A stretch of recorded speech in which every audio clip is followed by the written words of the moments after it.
कई तरीके इन्होंने अपना लिया, पाकिस्तानी, खालिस्तानी, अब ठंड का बहाना लेकर ठंड का पारा चढ़ा रहे हैं, किसान हट जाए। ऐसा होने वाला नहीं है। उनको किसानों की ताकत की पता लग जाए। अद्वितीय, अविस्मरणीय, ऐतिहासिक भारत बंद आज़ादी के बाद होने जा रहा है। और ये आंदोलन भी जो चल रहा है किसानों का पूरे देश में, ये आज़ादी के बाद ऐसा हुआ है। और मैं बिहार और झारखंड का भी प्रतिनिधित्व यहाँ कर रहा हूँ। हमारे तमाम बात हुई है पदाधिकारियों से, बिहार और झारखंड में भी तमाम लोग उतर गए हैं। उस दिन बंद करेंगे, मुझे पूरी सूचना है।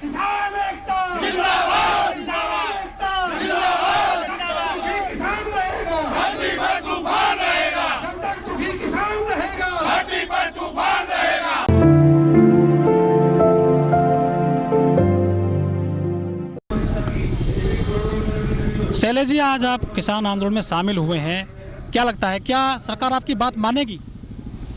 देखिए, सरकार देर सवेर तो बात मानेगी।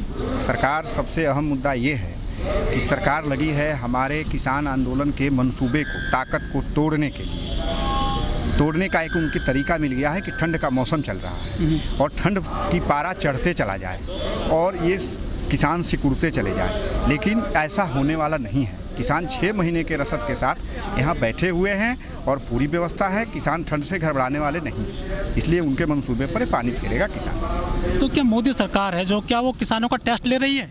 बिल्कुल टेस्ट ले रही है और उस टेस्ट में असफल होगी।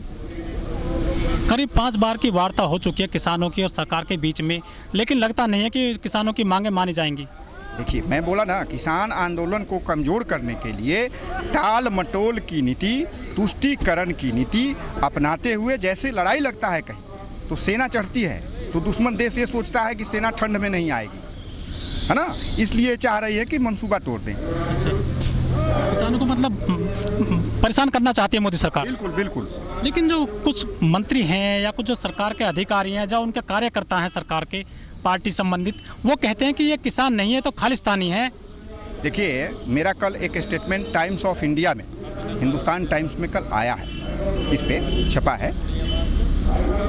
ये राजनीतिकरण करना चाहती है। और मैं सबसे बड़ी बात आपको बताने जा रहा हूँ कि सत्ता में जो सरकार रहती है, चाहे वो किसी पार्टी की सरकार हो, कोई भी मांगे, देश की जनता उसी से मांगती है, विपक्ष से नहीं मांगती है। तो ये कह रहे हैं कि किसान कम और विपक्षी ज़्यादा हैं, लेकिन बात ऐसी नहीं है। मैं उन अंधभक्तों से पूछना चाहता हूं जो ये कहते नहीं थक रहे हैं कि किसान कम और विपक्षी ज़्यादा हैं।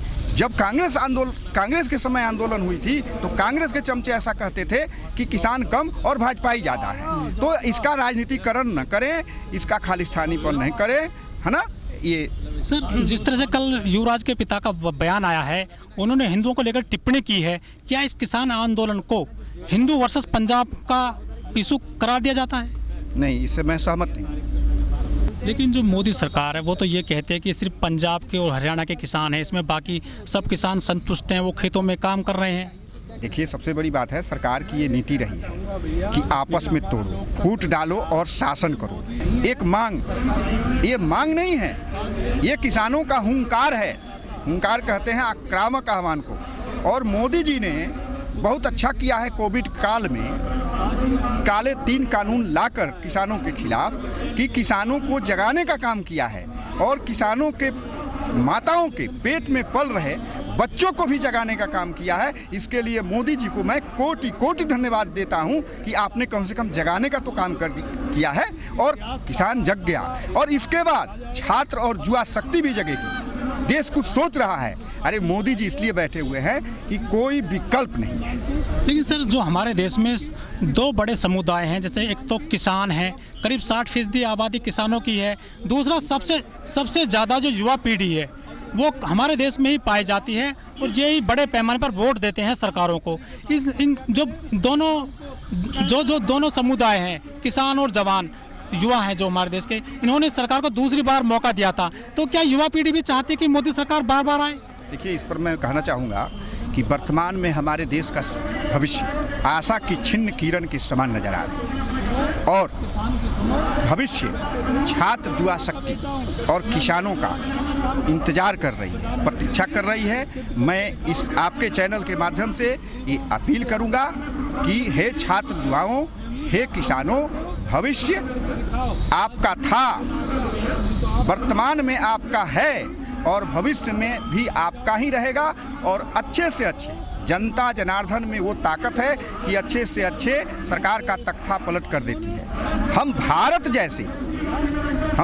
जैसे विश्व के सबसे बड़े लोकतंत्र के बौद्धिक मतदाता है ना, और हम इस पर कदम उठाएंगे। हमारा युवा वर्ग सोच रहा है, और खास करके मैं आपको बता देना चाहता हूं कि इस बिंदु पर मेरा एक पर्सनल कार्यक्रम चल रहा है, वो देर सवेर आ जाएगा सरकार के सामने। कोई विकल्प नहीं है, इसलिए लोग विकल्प, पूरी देश की जनता विकल्प ढूंढ रही है।